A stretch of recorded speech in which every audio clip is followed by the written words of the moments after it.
Welcome to Café Tales. I'm Alie, your host for today's mystery. We're joining Father Brown in a remote monastery outside Milan with the Devil's Psalms. Before we begin, I'd love to know where in the world you're tuning in from today. Let me know in the comments. Our story takes us to the snow-covered hills of Lombardy, where a choir director is found poisoned during midnight mass, his face frozen in agony, with a cryptic note left behind. Father Brown will need all his powers of moral insight and quiet observation to solve this musical murder mystery. Settle in with a warm cup of coffee, stay curious, and let's ease into the Devil's Psalms. Chapter 1. The Silenced Cantorate is an odd truth that holiness and horror often share the same architecture. The monastery of San Cipriano, perched like an eagle's nest among the Lombard foothills, proved this paradox perfectly on that winter's night.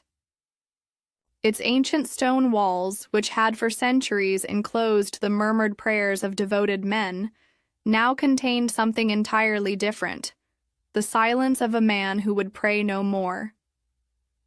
The snow had been falling since early afternoon, transforming the steep mountain road into a treacherous white serpent winding up toward the monastery's gates.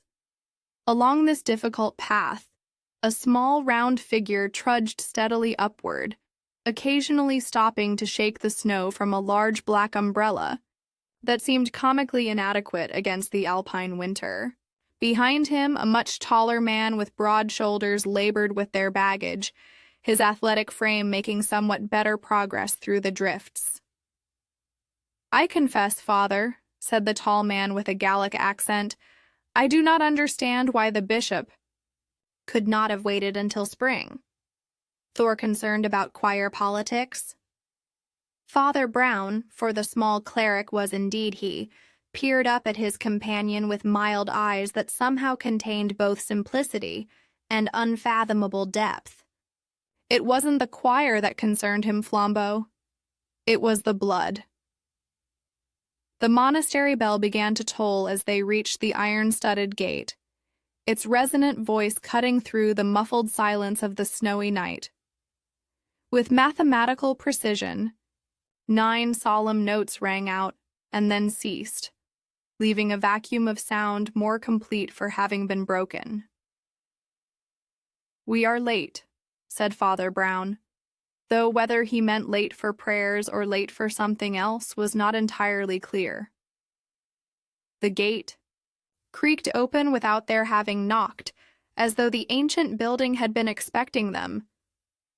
A monk stood in the archway, his face half hidden by the shadow of his cowl, yet visibly marked by sleeplessness and something that might have been fear. "Father Brown?"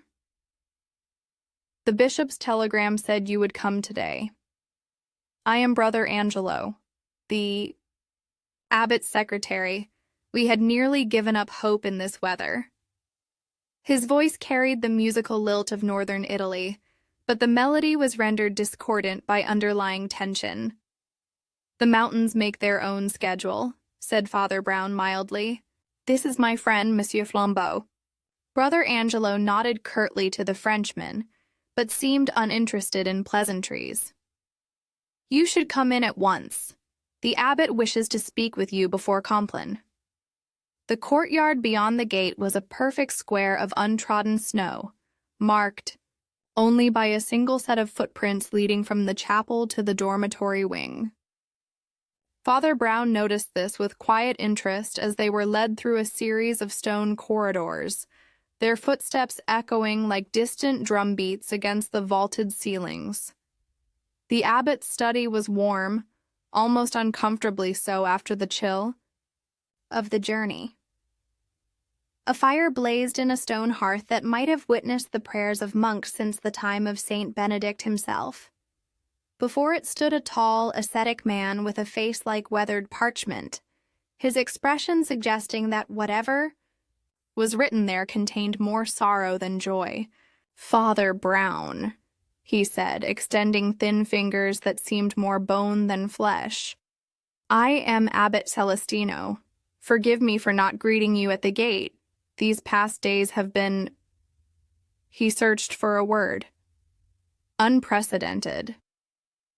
The bishop's telegram was rather brief, said Father Brown, accepting a seat near the fire. He mentioned only that your choir director had died under mysterious circumstances. Died? The abbot's laugh held no humor. Maestro Benedetto was murdered, Father. Poisoned during the midnight mass 3 days ago, practically at the foot of the altar. Found slumped over the organ keys with a note pinned to his robe. He shall sing no more. As if the manner of his death were not message enough. Flambeau, who had been warming his hands by the fire, turned sharply. Poison? You are certain? His face was... The abbot made a gesture as if to ward off the memory. The doctor from Milan said it was a poison that causes paralysis of the breathing, slow and aware.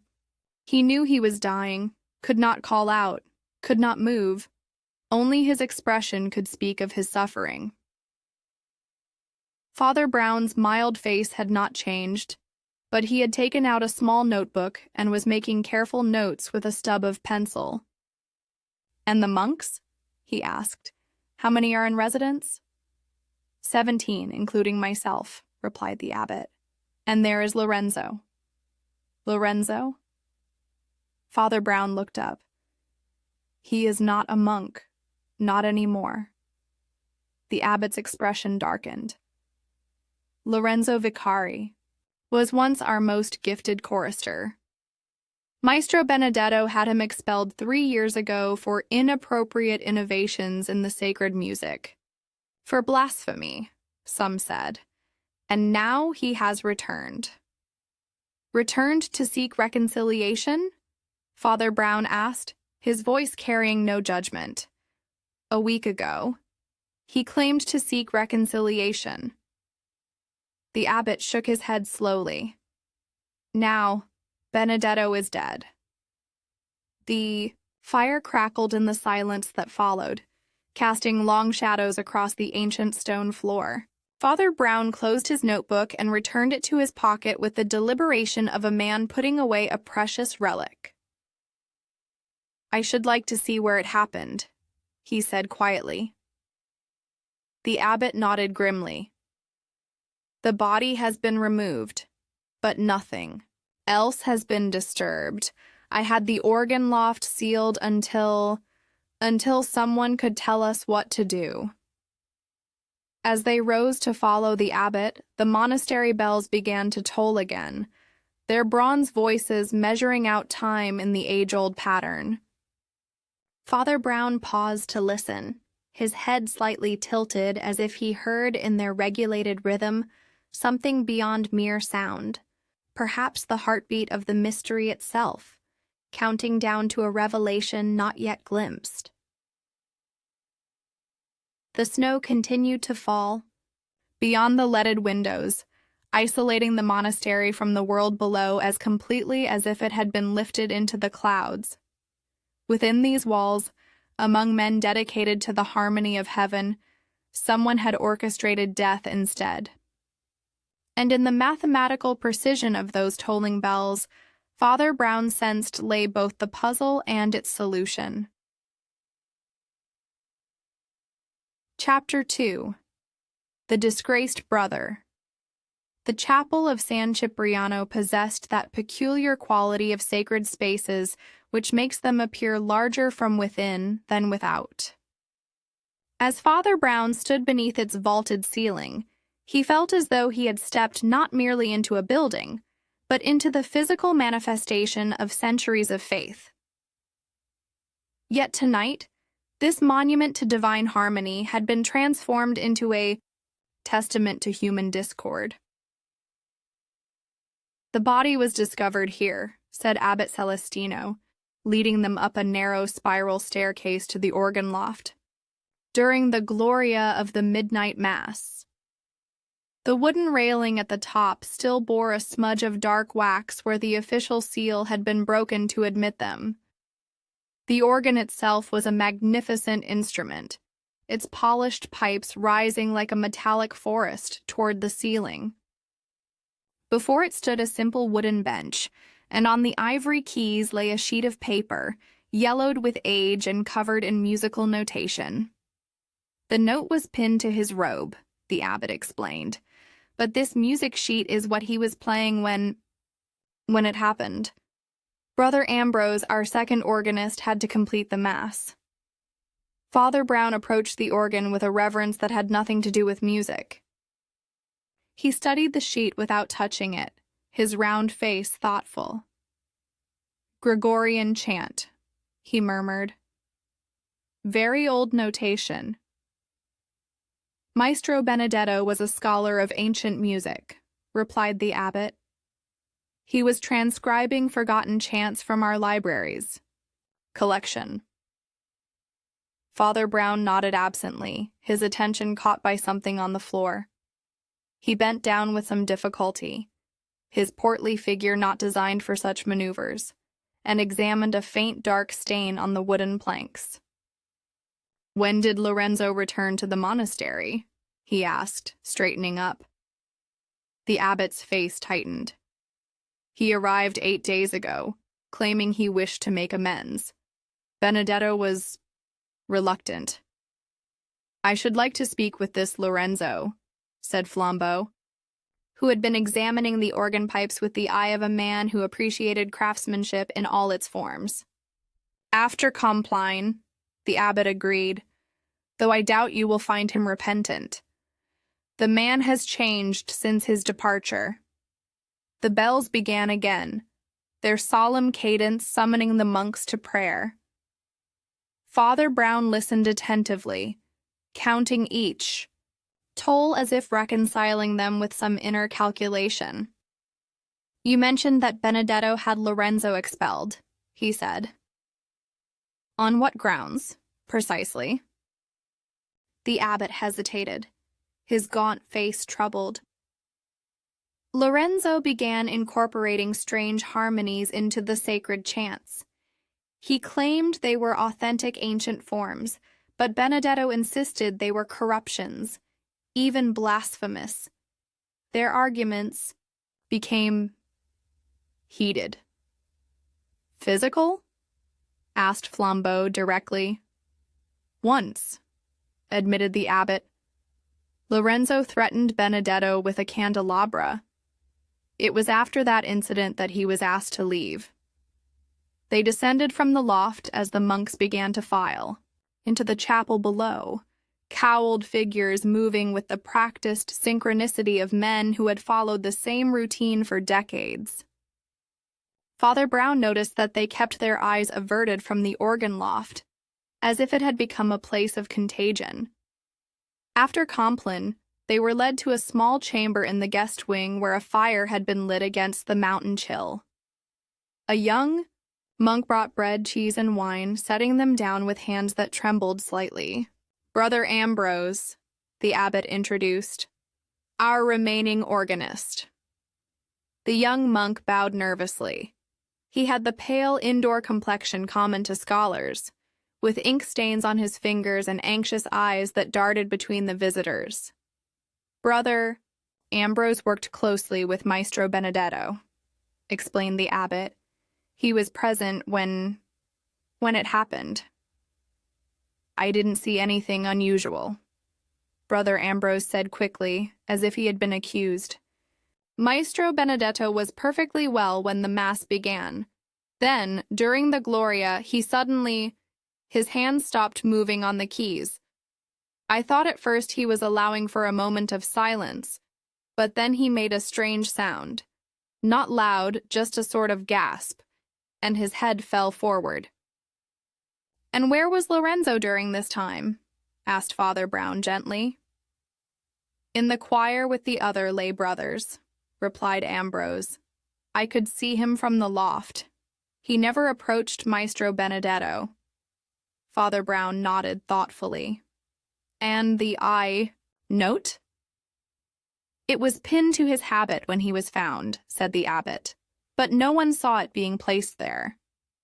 Their conversation was interrupted by the arrival of a man whose very posture seemed a challenge. He was perhaps 30, with the intense eyes of a fanatic or a genius, and though he wore the simple garb of a lay brother, he carried himself with none of the customary humility.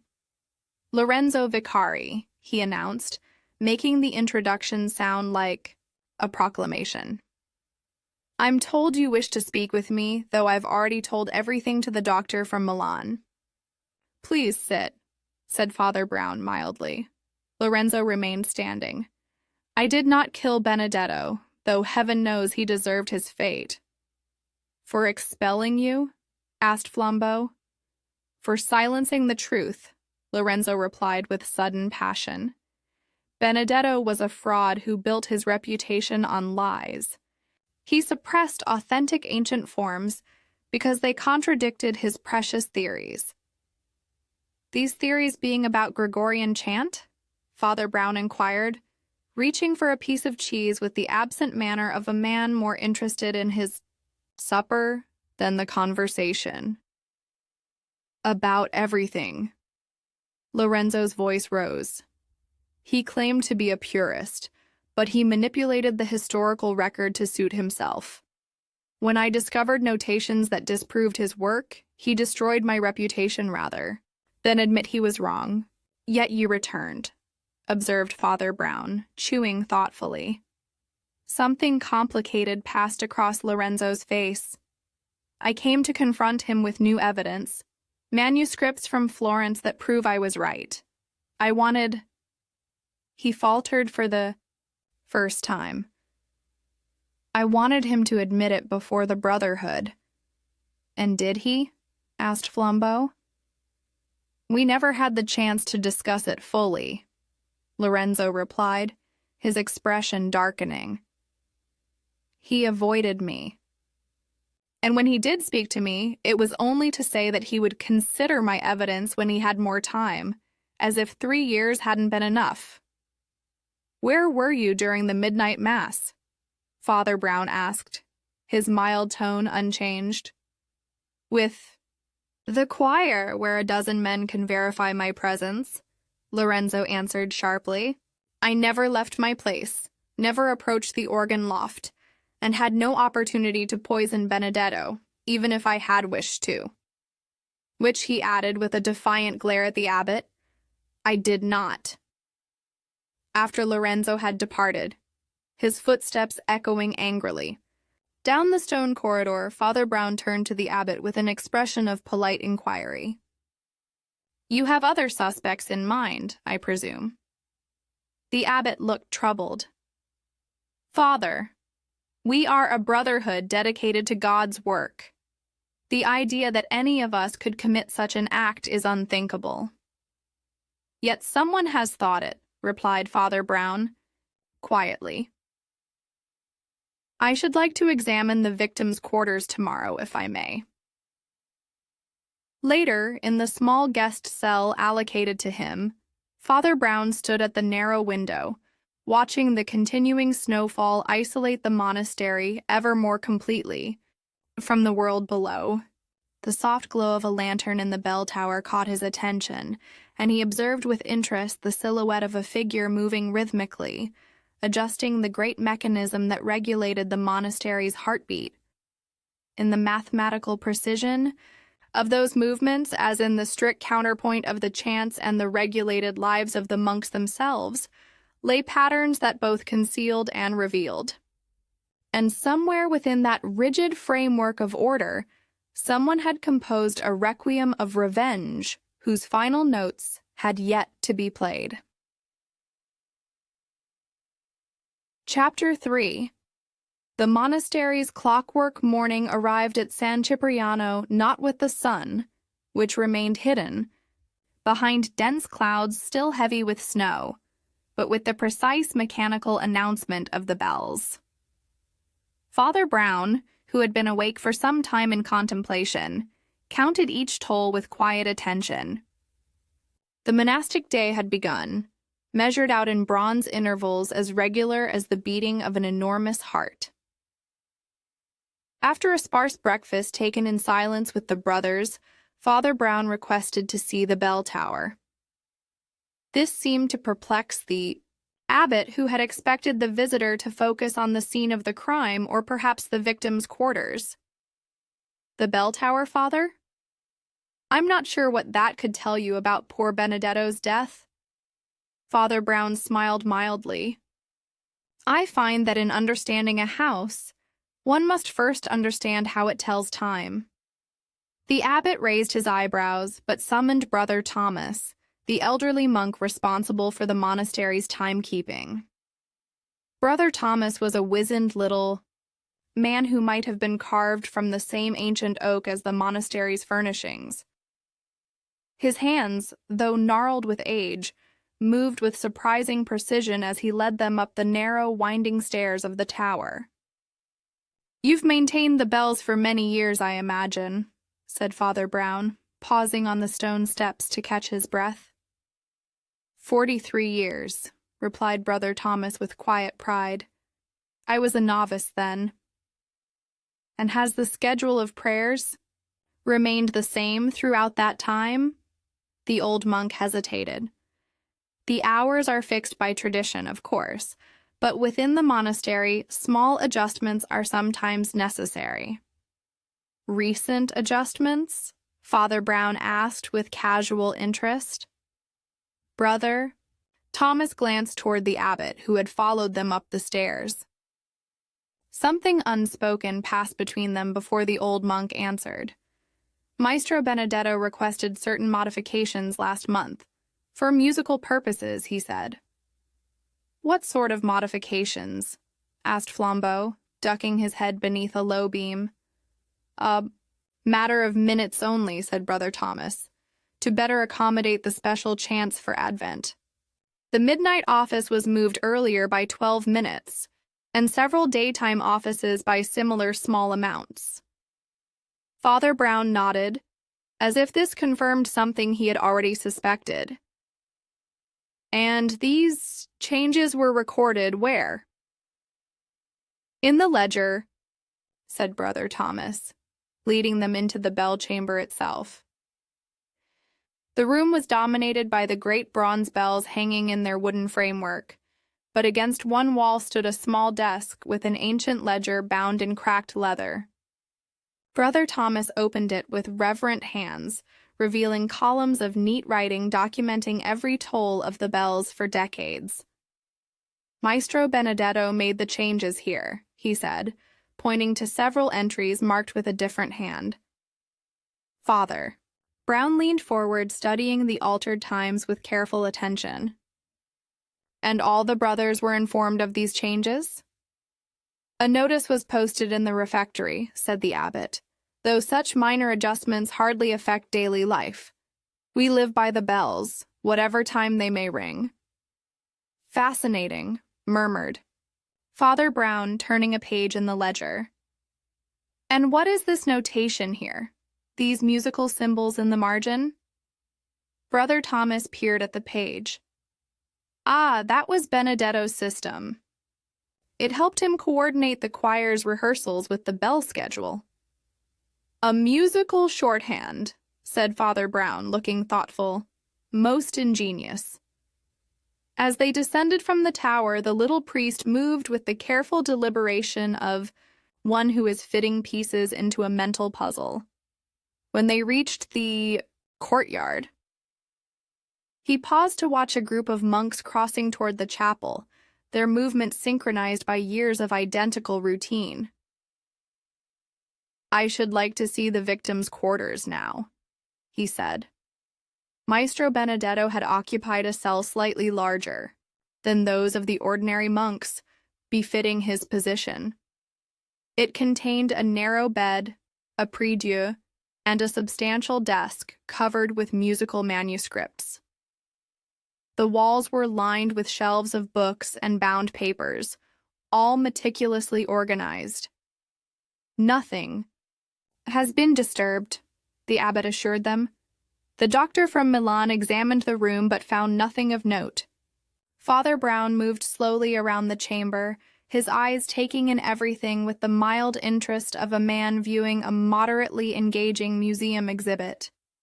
He paused at the desk, where several pages of musical notation lay beside an inkwell and a row of carefully sharpened quills. "Benedetto was working on a major project, I understand," he said. "A collection of ancient chants," confirmed the abbot.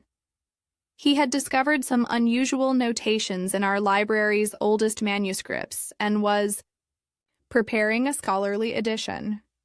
"Competition for such a work would be considerable," observed Flambeau.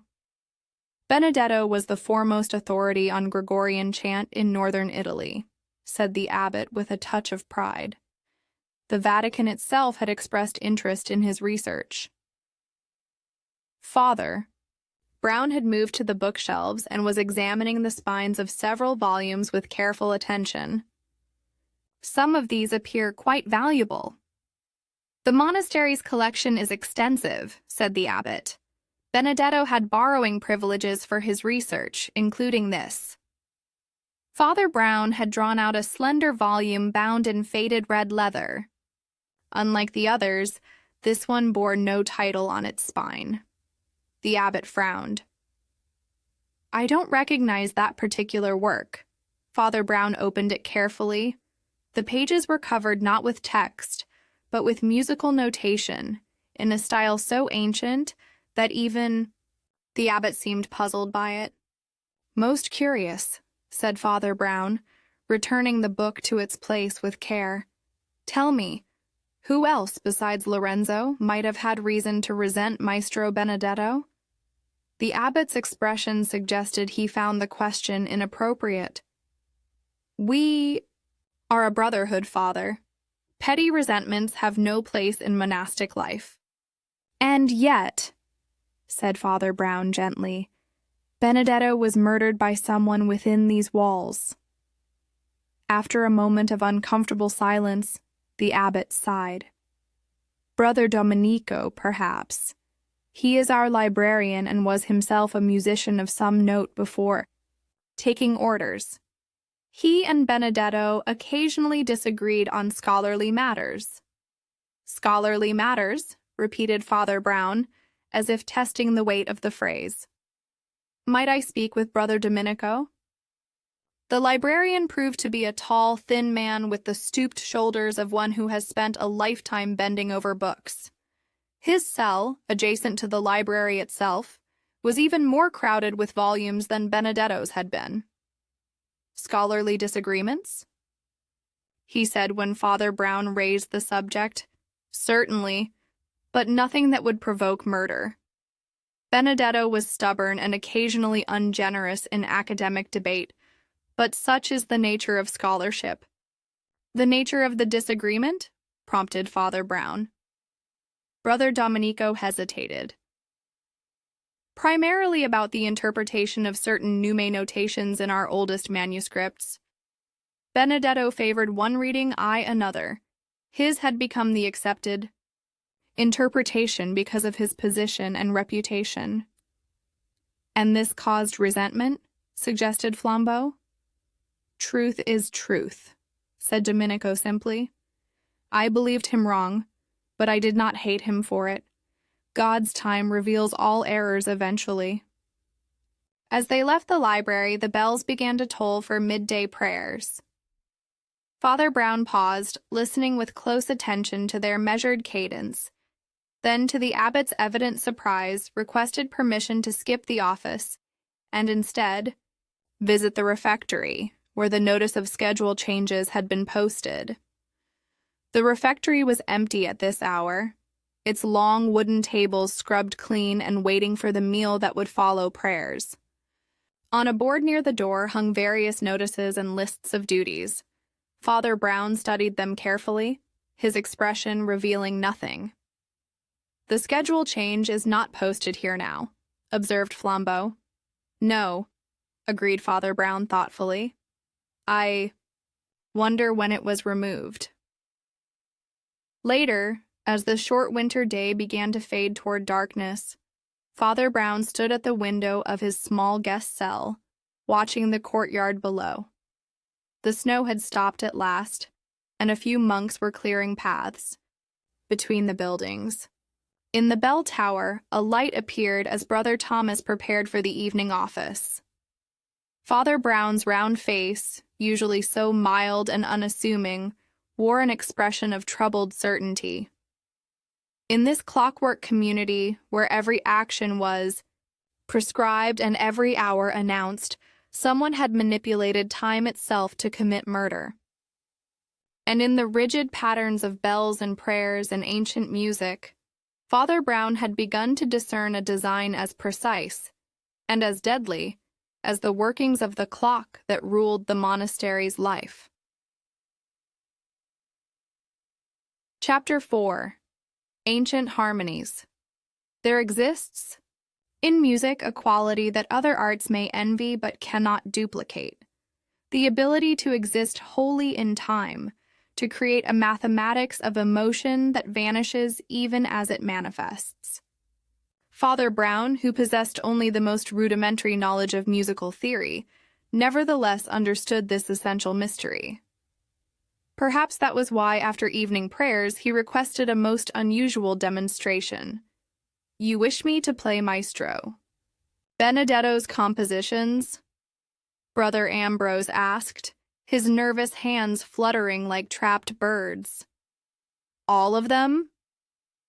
"Only those he was working on most recently," Father Brown replied, settling his small round figure onto a wooden chair near the organ.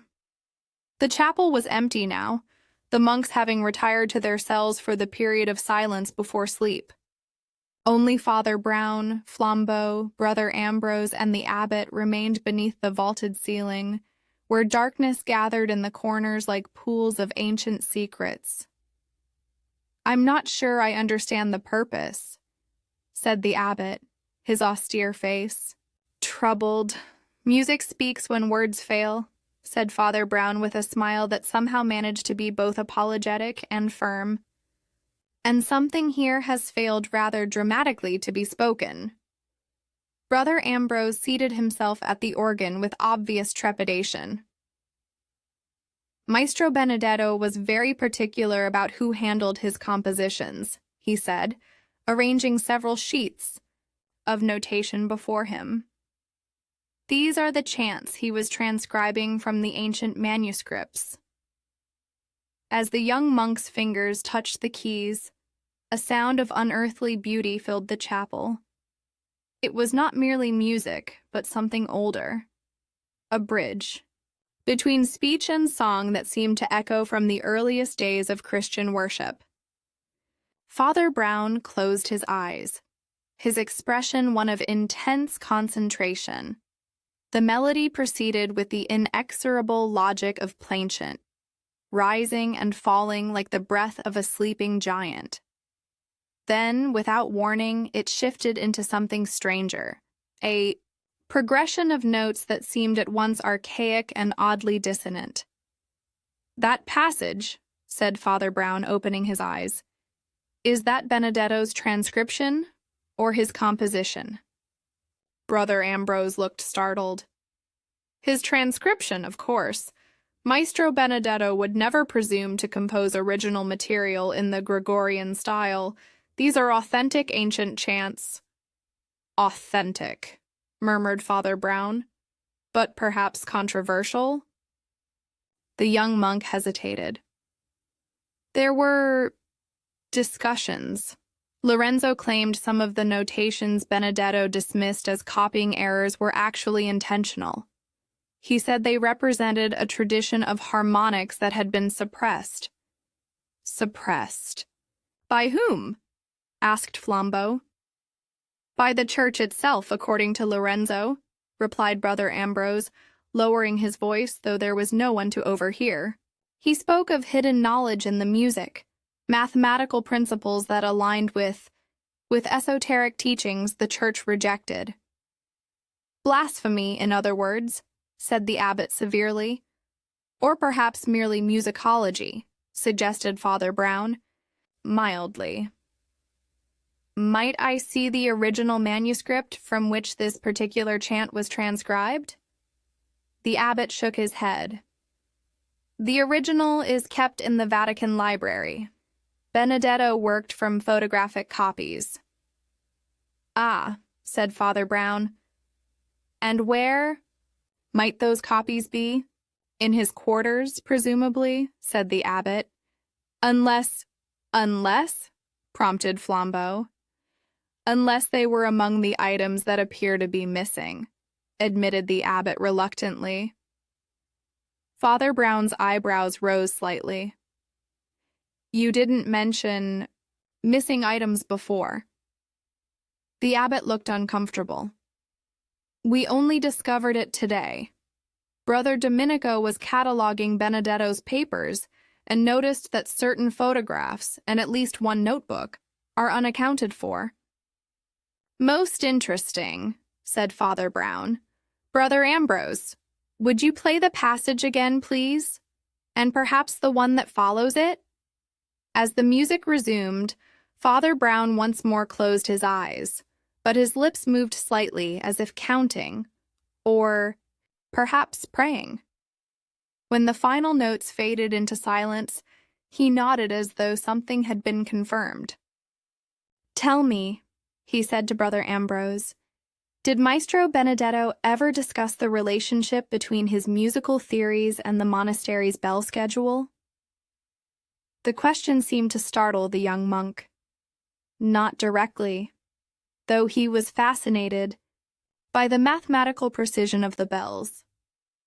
He said once that Brother Thomas's timepiece was more reliable for rehearsals than any modern clock. Father Brown nodded thoughtfully. And this change in schedule that was implemented recently, did it affect the timing of rehearsals? Yes, said Brother Ambrose, looking surprised at the priest's insight. It aligned the rehearsal period with certain passages in the manuscripts. Maestro Benedetto said it was important for the acoustics, something about the resonance of the bells complementing specific tonal patterns. A musical man to the last, murmured Father Brown. One final question, if I may. On the night of Benedetto's death, was the music he was playing at the moment he was silenced, was it the same as what you've just performed? Brother Ambrose shook his head. No, it was the traditional Gloria for the midnight mass, though he had incorporated some of his research into the arrangement. It was essentially the standard text. And yet, said Father Brown, he died with that particular manuscript before him on the organ. He gestured to the sheet music still resting on the keys. I didn't notice, stammered Brother Ambrose. When I took over, I was using the common prayer book, not his special notations. So someone must have placed it there after his death, concluded Flambeau. Or perhaps, suggested Father Brown, he had been consulting it just before beginning to play. Brother Ambrose, would you be so kind as to show me exactly where you were standing when Maestro Benedetto collapsed? The young monk led them back up to the organ loft, pointing to a position slightly behind and to the left of the organ bench. I was here turning pages when he stopped playing, and I thought at first he was simply pausing for effect. Then I saw his face. And the others? Lorenzo and the choir? Below in the chancel, said Brother Ambrose, pointing down to where the monks would stand during services. Lorenzo was in the back row, near the wall. He wouldn't have been able to approach without being seen. Father Brown nodded, his attention caught by something on the wall of the loft. He moved closer to examine a small metal grill set into the wooden paneling. A speaking tube? He inquired. Yes, said the abbot. It connects to the bell tower. In the old days, before Brother Thomas had his chronometer, the organist would signal when to ring the bells for certain parts of the Liturgy. Is it still used? Rarely, admitted the abbot, though Benedetto did have it cleared of dust and tested last month. He said it was a valuable historical feature that should be maintained. Father Brown examined the tube with careful attention, then turned back to the organ itself. He ran a finger lightly over the wooden surface beside the keyboard, pausing at a small, almost imperceptible stain. "I should like to speak with Brother Thomas again," he said, "and perhaps to see his chronometer." As they descended from the loft, the chapel's great clock began to strike the hour.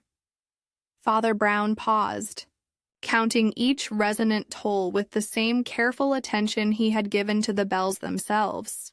9 solemn strokes echoed through the ancient building, and in their measured cadence lay a precision that human hands had crafted but could also manipulate.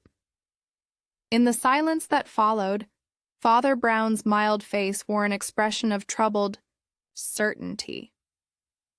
The monastery's music, both its ancient chants and the mathematical rhythm of its bells, concealed patterns that hinted at human intention rather than divine harmony. And in those patterns he was beginning to discern not only the method of murder, but the complex motivations that had composed this deadly requiem.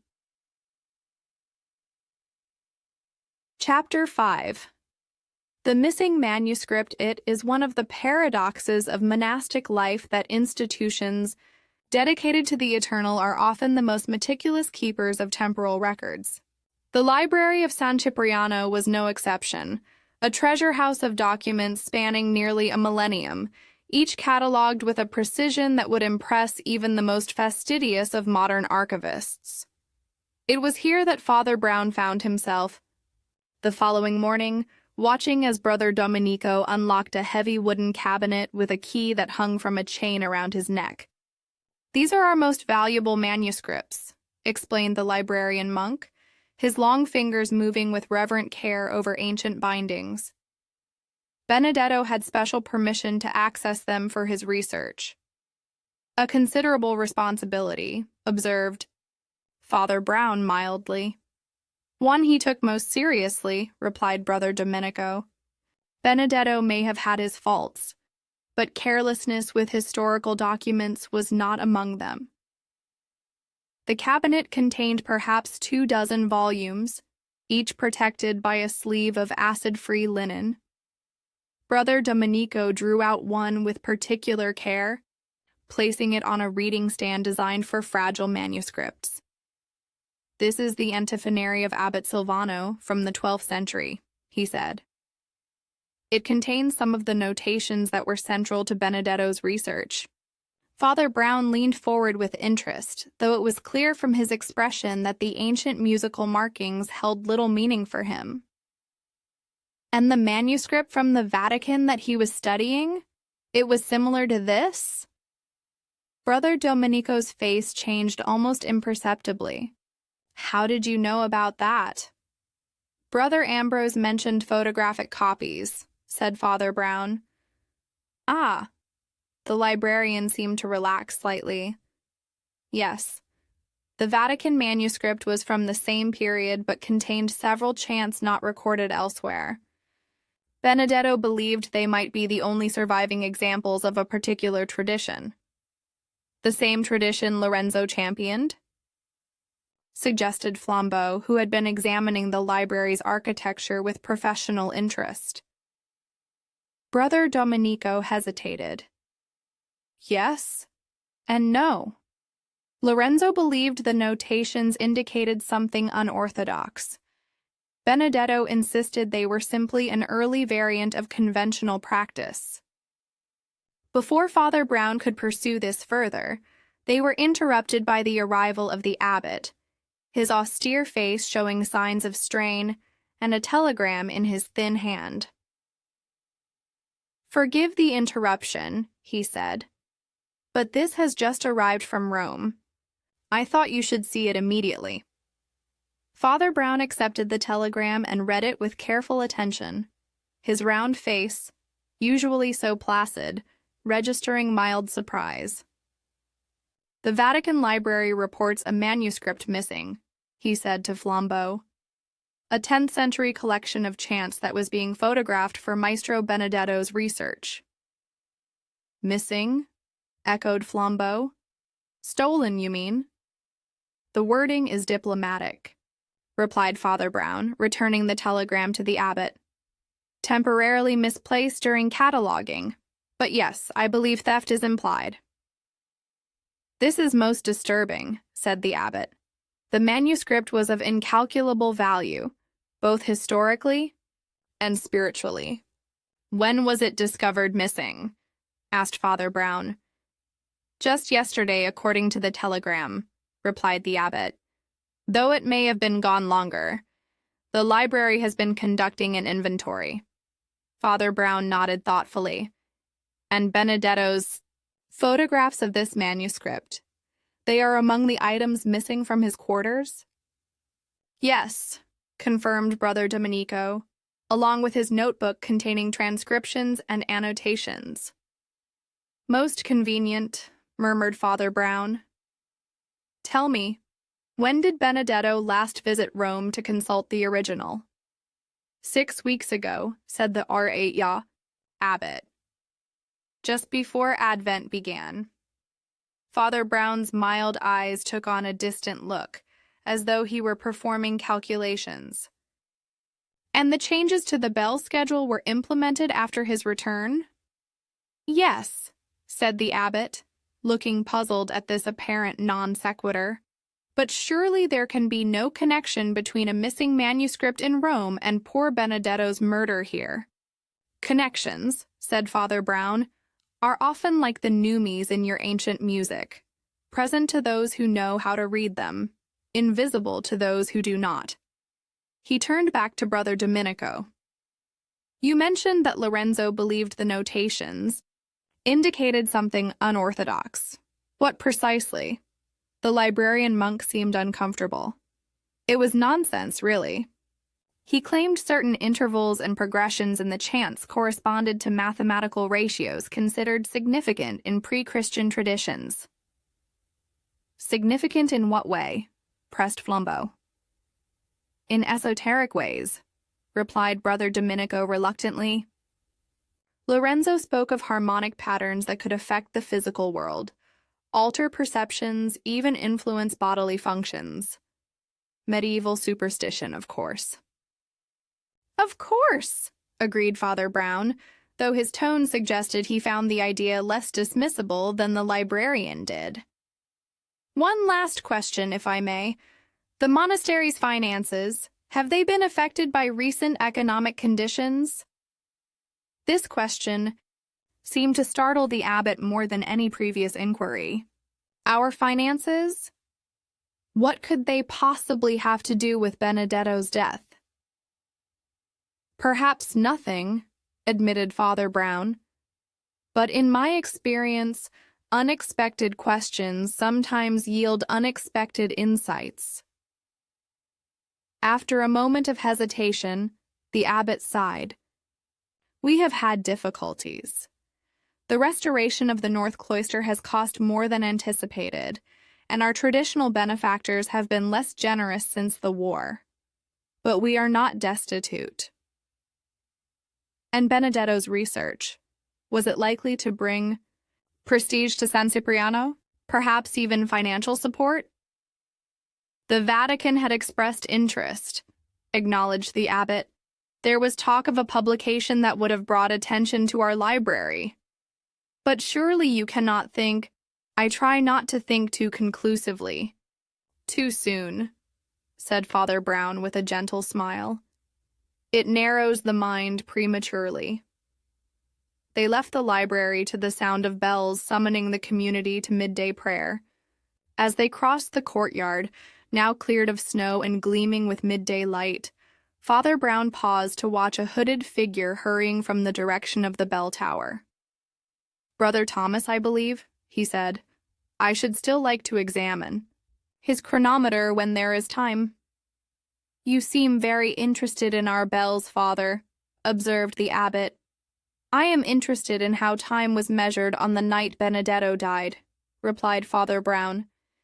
In a community ruled by bells, minutes matter, in ways they might not elsewhere. Later, as afternoon shadows lengthened across the courtyard, Father Brown stood at the window of his guest cell, watching as several monks cleared the last of the snow from the paths. Among them was Lorenzo, working with a vigor that suggested physical labor was a welcome outlet for inner turmoil. When Flambeau joined him at the window, Father Brown gestured toward the former chorister. "A passionate man," he observed, "but passion alone rarely leads to the kind of calculated murder we are investigating." "You don't think he did it, then?" asked Flambeau. "I think," said Father Brown carefully, "that we are dealing with a crime, of precision rather than passion, a composition rather than an improvisation, if you will. And like any composition, it required both inspiration and technique." Below, Lorenzo had paused in his work, his attention caught by something at the entrance to the bell tower, a scrap of paper that had apparently blown from an open door. He picked it up, glanced at it, then looked up sharply toward the tower itself, where a light had just appeared in the window. "The monastery has many secrets," mused Father Brown, watching this small drama unfold. "Some ancient, some quite new. And in the space between those secrets, I believe we will find the truth about Maestro Benedetto's death." The bells began to toll for vespers, their bronze voices measuring out the monastery's rhythm with mathematical precision. And in their ordered cadence, Father Brown heard not only the pulse of monastic life, but the echoes of a deadly calculation, whose final sum was murder. Chapter 6. Encoded Melodies. There exists a curious relationship between music and mathematics, each speaking a language that the other somehow understands, though they appear to inhabit entirely different realms of human experience. It was this relationship that occupied Father Brown's thoughts as he sat in the empty chapel that evening, listening to Brother Ambrose play the specific chant that had been performed on the night of Benedetto's death. "From the beginning, if you please," said Father Brown, his round face attentive beneath the dim light of the sanctuary lamps, "and play it exactly as it was performed that night, not as it was written." Brother Ambrose's hands hesitated above the keys.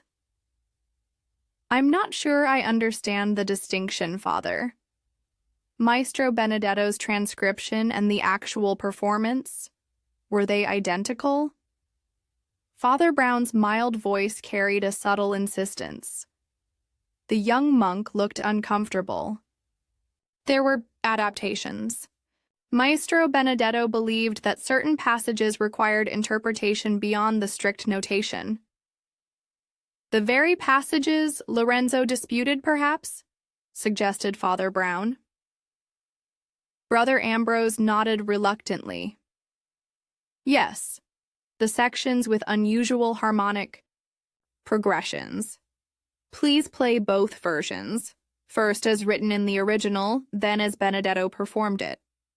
As the monk's fingers moved across the keys, the chapel filled with sound that seemed to belong to another century, austere yet mysteriously beautiful. Father Brown closed his eyes, his lips moving slightly as though counting, or perhaps praying. When the first version ended, Brother Ambrose paused. "And now as it was actually performed," prompted Father Brown. The second version began similarly, but as it progressed, subtle differences emerged, alterations in tempo, slight shifts in emphasis, and most notably, the omission of certain note, progressions that had given the original its distinctive character. "He removed the very elements Lorenzo insisted were authentic," observed Flambeau, who stood near the altar with the abbot. "Benedetto considered them corruptions," said the abbot. Defensively, Medieval copyists often introduced errors, suggested Father Brown quietly, or preserved knowledge others wished forgotten. Brother Ambrose, he continued, the night Benedetto died. Which version was performed? His version, of course, replied the monk, looking startled at the question. We always followed his direction. Father Brown nodded thoughtfully. And the specific chant scheduled for the moment of elevation during that Mass? Was it the one we've just heard? Brother Ambrose frowned in concentration. No. That's odd. I believe we were to perform the Sanctus at that point. The Gloria came earlier.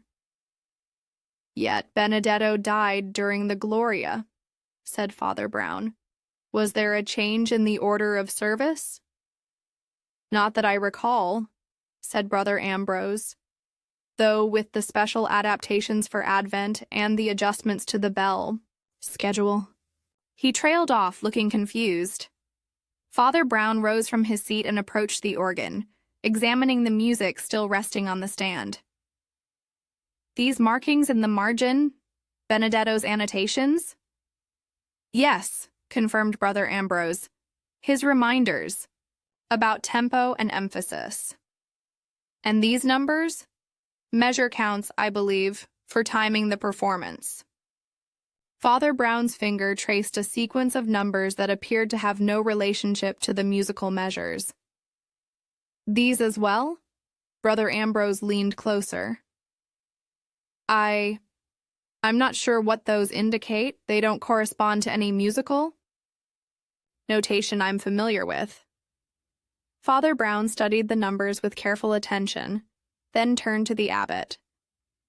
I should like to see Brother Thomas and his chronometer now, if that's possible. The bell tower's interior was a marvel of medieval engineering, massive wooden beams supporting the great bronze bells, with a complex system of ropes, wheels, and counterweights that enabled their precise movement. In a small chamber below the bells proper, Brother Thomas maintained his station, surrounded by several timepieces of varying antiquity. The chronometer, said the elderly monk, indicating an instrument that resembled a marriage between an astronomical clock and a maritime chronometer.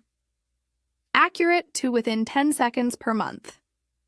Father Brown examined the device with reverent appreciation. Remarkable craftsmanship. And this controls the striking of the bells? It governs the schedule, corrected Brother Thomas. The actual striking mechanism is there. He pointed to a complex arrangement of weights and levers connected to a rotating drum studded with pins. A programming device, observed Flambeau with professional interest, like a music box, but for bells. Exactly so, said Brother Thomas with evident pride. The pattern of pins determines which bells sound and in what sequence. Father Brown had moved to examine the drum. And this pattern can be altered? With great care, yes. The pins can be repositioned to create different sequences or timing. Was it altered recently? Asked Father Brown, his mild eyes suddenly sharp. Brother Thomas hesitated, glancing toward the abbot. Maestro Benedetto requested some adjustments last month for the Advent services. Adjustments to the sequence or the timing? Both, admitted Brother Thomas. He said it was to better align certain musical passages with the acoustics of the chapel. A matter of resonance. Father Brown nodded as though something had been confirmed. One final question. The speaking tube that connects this tower to the organ loft, is it still functional? Yes, said Brother Thomas, indicating a brass tube extending from the wall. Though it's rarely used now. In the old days, before the chronometer, the organist would signal when to ring for certain parts of the liturgy. I see, said Father Brown. Might we test it? At a nod from the abbot, Brother Thomas removed a small cap from the tube and spoke into it. "Can you hear me?" His voice echoed faintly down the metal passage. After a moment, Brother Ambrose's voice returned, thin but distinct. "Yes, perfectly." Father Brown thanked Brother Thomas and led the way back down the winding stone stairs to the courtyard. As they emerged into the cold night air, the monastery's great clock began to strike 9, each toll resonating across the snow-covered grounds with crystalline clarity.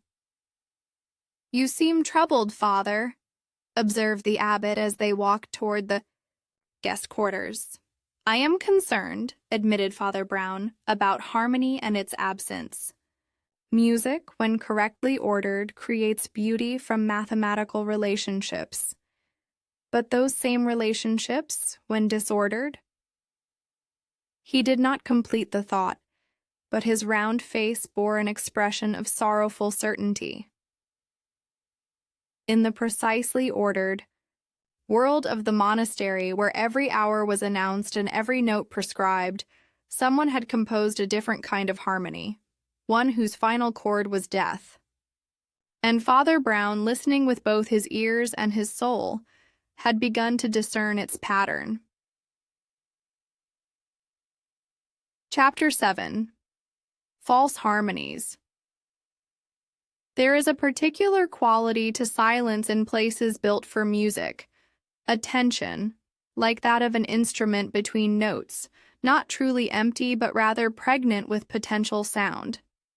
The chapel of San Cipriano possessed this quality in abundance as Father Brown stood alone in its shadowed nave early the following morning, the first gray light of dawn filtering through the ancient stained glass to create patterns on the stone floor as intricate as any musical score.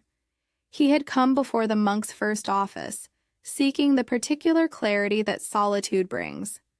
His round face, usually so mild and unassuming, wore an expression of troubled certainty as he moved slowly around the chapel, pausing at stations that had become significant in his invisible map of the crime: the organ loft, the choir stalls, the speaking tube, the bell pull near the sacristy door. "You have reached a conclusion," said a voice from the shadows. Father Brown showed no surprise as Flambeau emerged from the darkness near the confessional. "Not a conclusion," he replied. "Rather a composition. I can hear the melody now, though some notes remain unclear." "And what sort of melody is it?" asked the Frenchman, joining his friend beneath the rose window, where colored light was gradually strengthening with the rising sun. "A requiem composed in mathematics," said Father Brown. "A death written in time and sound." He paused, his attention caught by something on the wall near the choir stalls, a small bronze plaque bearing a Latin inscription. "Interesting." Before he could elaborate, they were interrupted by the arrival of the abbot, whose austere face showed signs of increasing strain. "Father Brown," he said, his voice carrying a new note of authority, "I must ask how much longer your investigation will continue. The brothers are unsettled, and we have received word that the provincial will be visiting next week. I had hoped this matter would be resolved before then." Father Brown regarded the abbot with mild eyes that nevertheless held a certain firmness. "I understand your concern, Father Abbot, but this is not a matter to be hurried. A man has been murdered with considerable ingenuity. Lorenzo remains the obvious suspect," said the abbot. "His motive is clear, his character unstable." "And yet," said Father Brown gently, "his alibi appears sound, unless you believe a man can be in two places at once. Or perhaps that time itself can be manipulated." The abbot's eyes narrowed slightly. "What exactly are you suggesting?" "I am suggesting," replied Father Brown, "that I should like to know the position of every monk in this community, at the moment the third bell of the midnight office tolled on the night Benedetto died. This unusual request seemed to catch the abbot off guard. The third bell? I don't understand the significance. Indulge me, said Father Brown with a smile that somehow conveyed both humility and immovable purpose. After a moment's hesitation, the abbot nodded curtly. Very well, I will have Brother Angelo compile the information, though I doubt it will reveal anything useful. On the contrary, said Father Brown, I believe it will confirm what the music has already told me. When the abbot had departed, clearly unsatisfied with this cryptic response, Flambeau turned to his friend with raised eyebrows. The music has told you something? Indeed, replied Father Brown. It has told me of a cleverly altered score, not just of notes, but of time itself. He glanced toward the organ loft. I should like to examine the passageway behind the organ more carefully. There is something about its acoustics that troubles me. The narrow corridor behind the organ was dusty and dim, illuminated only by what little light filtered through cracks in the wooden paneling. Father Brown moved slowly, his attention focused not on the floor or walls, but on the ceiling, where ancient beams supported the weight of the massive instrument. Here, he said at last, indicating a section of the ceiling where a small hatch was barely visible in the gloom. Where does that lead? Flambeau, being considerably taller, reached up to push at the hatch. It moved slightly, but appeared to be secured from above. To the room above, I presume. Part of the bell tower? The library wing joins the bell tower. I wonder, mused Father Brown. Their exploration was interrupted by the arrival of Brother Angelo, who informed them that the abbot requested their presence at breakfast, where Lorenzo had begun making accusations against several monks. The secretary's normally composed face showed signs of agitation. He claims the true meaning of the chants has been deliberately suppressed, said Brother Angelo as they followed him across the courtyard. He is demanding access to Benedetto's papers to prove his theories. In the refectory, they found a scene of unusual disorder for a monastic community. Lorenzo stood at one end of the long table, his face flushed with anger, while several monks attempted to calm him. The abbot's expression was one of cold fury, barely contained. These harmonics are not random, Lorenzo was saying as they entered. They are a deliberate encoding of knowledge the Church has suppressed for centuries. Benedetto knew this. He found the proof in Rome. Blasphemy and delusion, replied the abbot sharply. Father Brown, perhaps you can help restore order. This man is disturbing the peace of our community with his wild theories. Father Brown regarded Lorenzo with mild interest. What knowledge do you believe these harmonics encode? The question, asked in such a calm, matter-of-fact tone, seemed to catch Lorenzo off guard. He hesitated, then replied with careful precision, mathematical.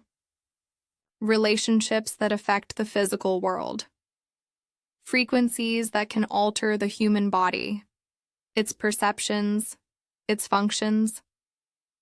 The ancients understood this science, but it was labeled sorcery and suppressed.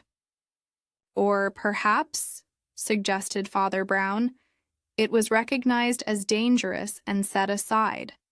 Not all knowledge serves wisdom. That's what Benedetto said, replied Lorenzo bitterly. He found the proof I needed in that Vatican manuscript, then claimed, the notations were mere copying errors. But I know he was lying. He understood their significance. Father Brown nodded thoughtfully. Knowledge that could affect bodily functions, he mused, including perhaps the stopping of a heart? A profound silence fell over the refectory. Lorenzo's face paled slightly, but his eyes remained defiant. "I did not kill him." "I believe you," said Father Brown simply. "But I wonder who else understood the power of these harmonics. Who else might have had reason to silence Maestro Benedetto?" He turned to the abbot.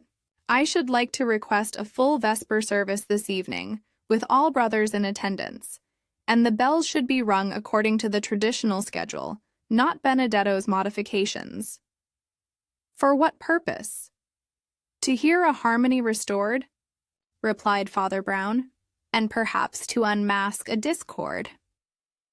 As they left the refectory, the monastery bells began to toll for the morning office, their bronze voices measuring time with the same mathematical precision that had, in Father Brown's developing theory, been turned to lethal purpose.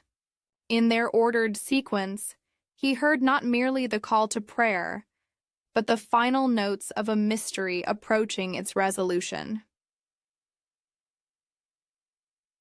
Chapter 8. The Devil in the Details. There is something particularly solemn about Vespers in winter, when darkness falls.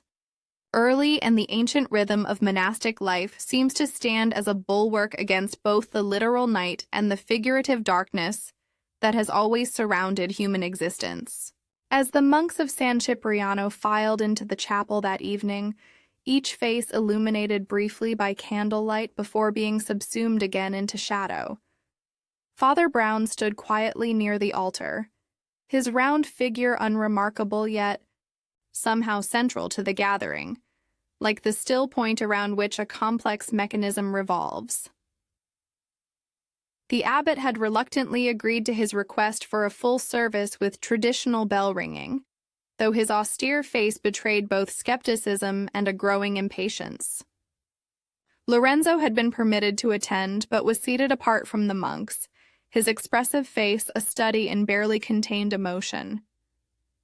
Brother Ambrose sat nervously at the organ, his fingers poised above the keys, while Brother Thomas had taken his place near the bell pull, ready to sound the traditional calls to prayer rather than the modified schedule Benedetto had implemented.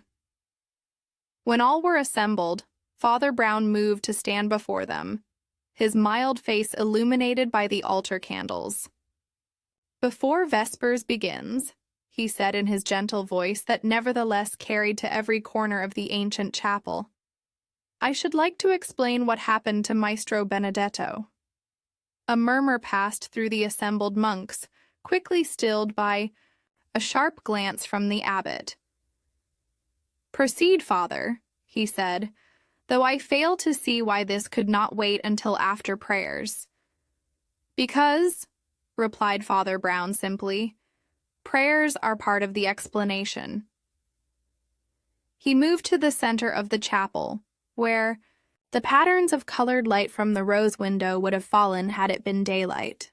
This murder was not a crime of passion or opportunity, but of precise calculation, a composition in time, sound, and poison, whose notes were written in bell tolls and measured in prayer.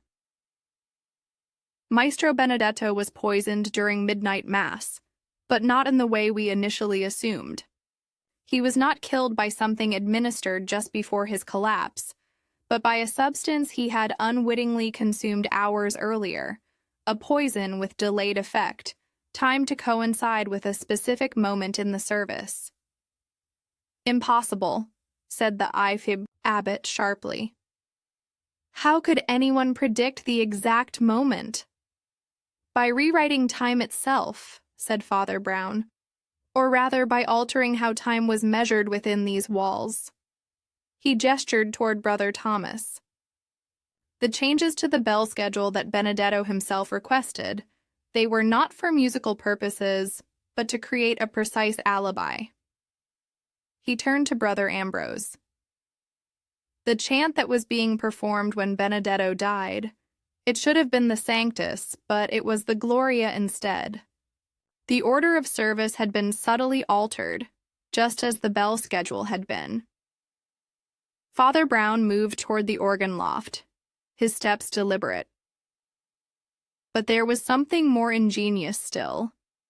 The musical notations themselves, those disputed, harmonics that Lorenzo believed contained ancient knowledge and Benedetto dismissed as copyist errors. They did indeed encode a science, though not in the way Lorenzo imagined. He paused, his mild eyes moving from face to face in the assembly. When rendered at precise frequencies, certain harmonic combinations can indeed affect the human body, including, as it happens, triggering the release of a poison that had been designed to activate only under specific acoustic conditions. Lorenzo started from his seat. "That's what I've been trying to—" "Please," interrupted Father Brown gently. "Allow me to finish." He turned back to the assembled monks. Benedetto discovered this knowledge in the Vatican manuscript, the one that is now conveniently missing. He recognized its potential danger and sought to suppress it, just as the Church had done centuries before. But someone else understood its significance as well, someone who used Benedetto's own musical scholarship against him. "This is absurd," said the abbot. "You speak of poisons activated by sound, by specific harmonics at specific frequencies, in a body already prepared by a preliminary compound. A forgotten science rediscovered in ancient notation," clarified Father Brown. Benedetto ingested the first compound in his evening meal, a compound with no effect unless activated by the second stage. That activation was triggered not by a second poison administered directly, but by specific sound frequencies that occurred only when the altered Gloria was played at precisely the moment the third bell of the modified schedule tolled. He turned to Brother Ambrose. "Would you play the passage in question? The one Benedetto was performing at the moment of his death?" With trembling hands, Brother Ambrose began to play.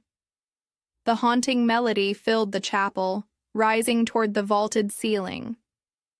Father Brown held up his hand when a specific progression began. "There," he said. "That harmonic sequence, when combined with the precise resonance of the third bell under the altered schedule, triggered the fatal reaction.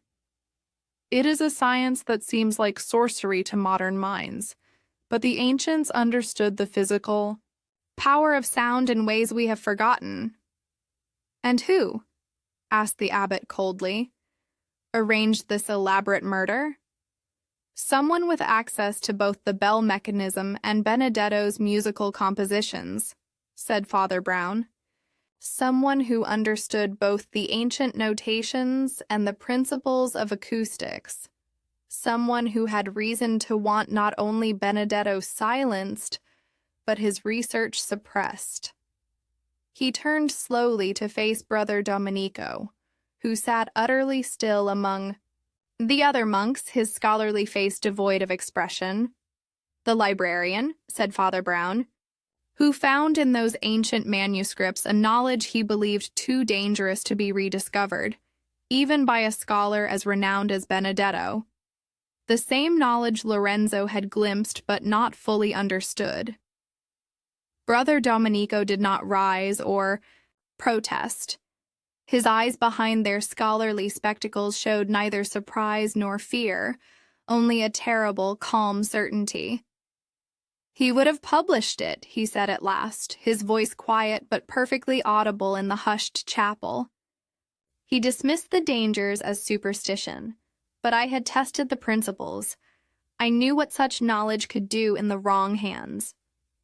"So you arranged for him to demonstrate its power upon himself," said Father Brown, "using his own modifications to the bell schedule and his own musical compositions to deliver the fatal harmonics." "A necessary silence," replied Brother Domenico almost gently. "Some knowledge is not meant to be reclaimed from the past." The abbot had risen, his face ashen. "Brother Thomas, summon help from the village." As Brother Thomas moved toward the door, Brother Domenico remained seated, making no attempt to flee or resist. His eyes met Father Brown's with something like recognition. "You understand, I think," he said. "I understand," replied Father Brown sadly, "that you committed the very sin you sought to prevent, using forbidden knowledge to destroy life rather than preserve it. The true blasphemy was not in the ancient music, but in setting yourself as the arbiter of who should live or die." Later, as the civil authorities led Brother Domenico away through the snow-covered courtyard, Father Brown stood with Flambeau near the chapel door, watching as the monastery bells tolled the hour in their ancient, unmodified sequence. "A murder committed through mathematics and music?" mused Flambeau. "One of your more unusual cases, my friend." "Yet one of the oldest stories," replied Father Brown, his round face sorrowful in the fading light. "Knowledge without wisdom, power without compassion." The first temptation in Eden was not for an apple, but for the godlike power to decide good and evil for oneself. Above them, the bells continued their measured counting of time, their bronze voices neither good nor evil in themselves, but merely instruments that could serve either harmony or discord, depending on the heart of the one who arranged their sequence. And in their solemn cadence, Father Brown heard not only the closing measure of one man's requiem, but the eternal rhythm of human pride and its inevitable fall. Thanks for joining us for the Devil's Psalms.